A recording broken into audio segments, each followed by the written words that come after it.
Hello friends, இன்னைக்கு தேங்காய் சாதமும் அதுக்கு தொட்டுக்கிறதுக்கு சின்ன உருளை காரக்கறியும் எப்படி பண்றதுன்னு பார்ப்போம். தேங்காய் சாதத்துக்கு தேவையான பொருட்கள்: 1 கப் துருவின தேங்காய், தேங்காய் எண்ணெய், 4-5 கருவேப்பிலை இலைகள், காரத்துக்கு தேவையான அளவுக்கு பச்சை மிளகாயும் வரமிளகாயும், தேவைக்கேற்ப முந்திரி.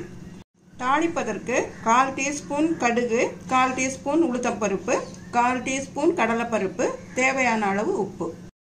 உருளைக்கிழங்கு காரக்கறிக்கு சின்ன உருளை 1/2 கிலோ எடுத்து வேக வச்சு தோல் உரிச்சு வச்சிருக்கேன். தேங்காய் எண்ணெய், தேவைக்கேற்ப மிளகாய் தூள், சிட்டிகை மஞ்சள் தூள், சிட்டிகை பெருங்காயத்தூள், தேவைக்கேற்ப உப்பு. 1 டீஸ்பூன் எண்ணெய் காய வச்சு அதுல இப்ப கடுகு சேர்க்கிறோம். கடுகு பொரிய ஆரம்பிக்கும் போது உளுத்தம்பருப்பை சேர்த்துடலாம். அடுத்தது கடலைப்பருப்பு, அடுத்தது வரமிளகா, பச்சை மிளகா, 2-3 கருவேப்பிலை எல்லாத்தையும் சேர்த்தே போடுறோம். கடைசியா முந்திரி பருப்பு. முந்திரி பருப்பு நல்லா செவக்க வறுபட்டதும் துருவின தேங்காயை அதோட சேர்த்துடலாம். கொட்டிட்டு நல்லா 1 நிமிஷம் வதக்கிக்குங்க தேங்காயை. இப்போ தேவையான அளவு உப்பு அதோட சேர்த்துட்டு அடுப்பை ஆஃப் பண்ணிடுங்க. 1 கப்பு நீங்க சாதம் வடிச்சீங்கன்னா அதுக்கு நல்ல பெரிய மூடியில 1 மூடி தேங்காய் பூ போட்டீங்கன்னா ரொம்ப நல்லா இருக்கும். சாதம் வடிச்சு நல்லா உதிர ஆற வச்சிருக்கேன். சாதத்தை வதக்கி வச்சிருக்க தேங்காய் கலவையோட நம்ம சேர்க்கலாம்.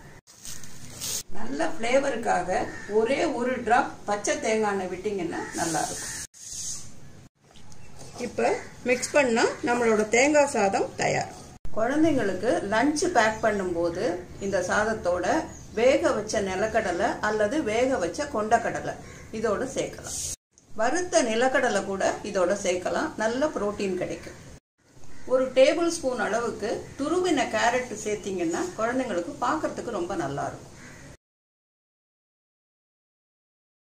1 டேபிள் ஸ்பூன் எண்ணெய் சூடு பண்ணி 1/2 கிலோ உருளைக்கிழங்கு, குட்டி உருளைக்கிழங்கு வேக வச்சு தோல் உரிச்சது இதில் போடுறோம். சிட்டிகை மஞ்சத்தூள், பெருங்காயத்தூள் சிட்டிகை, 1/2 டீஸ்பூன் அளவுக்கு மிளகாய்த்தூள், தேவையான அளவு உப்பு. இதுல கொஞ்சம் சாம்பார் மிளகாத்தூளும் சேர்த்தா ரொம்ப நல்லா இருக்கும். 2-3 டேபிள் ஸ்பூன் எண்ணெய் விட்டு நல்லா பரட்டி கொடுத்தீங்கன்னா நல்லா இருக்கும். ரோஸ்ட் ஆகும், நல்ல டேஸ்டாகவும் இருக்கும். தேங்காய் சாதம் கொஞ்சம் சப்புன்னு இருக்கிற மாதிரி இருக்கும்.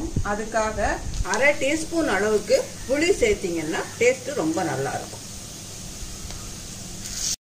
புளியோட பச்சை வாசனை போனதுக்கு அப்புறம் கருவேப்பிலை அதோட சேர்த்துட்டோம்னா நம்மளோட காரக்கறி தயார்.